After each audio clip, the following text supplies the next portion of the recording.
Daviskopi koondise kapten Eke Tiidemann. Daviskopi nädal on nüüd läbi ja võidukalt palju õnne kõigepealt. Okay. Ma arvan, et see oli üks närvilisemaid lahinguid need 2 päeva siin. Kuidas sa seda kokku võtad? No jah, oli kindlasti, et nagu enne juba teada oli, et tegime selle Basilashvili vastu nüüd väga suuri šansse ei ole, aga et teiste mängijatega tulevad sellised väga tihedad lahingud ja nii läkski.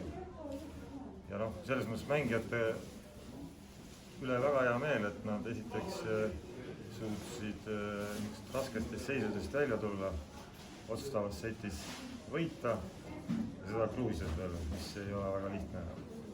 Kui rääkida veel tänasest päevast, siis täna hommikune paaris mäng, kui ei olnud veel teada, et Basilashvili ei mängi, mis oli tegelikult meie jaoks suhteliselt ikkagi võtmemäng kogu selle kohtumise juures, et mis seal nagu sinu koha pealt või pingi pealt vaadates poistel selline pöördupunkt oli? Poisid läksid nagu väga suure hurraaga peale, hästi energiliselt ja võib-olla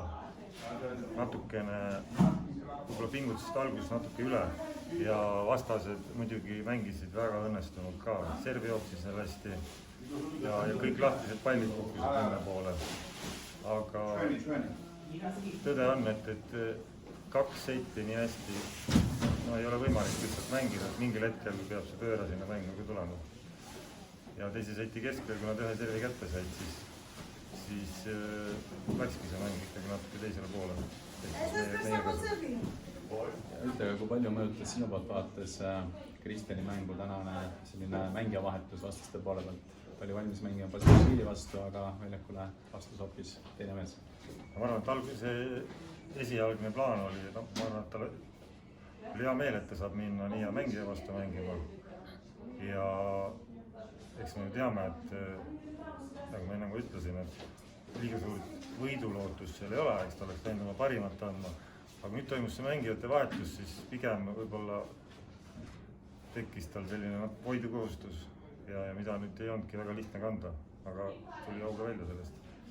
Aitäh, Eke!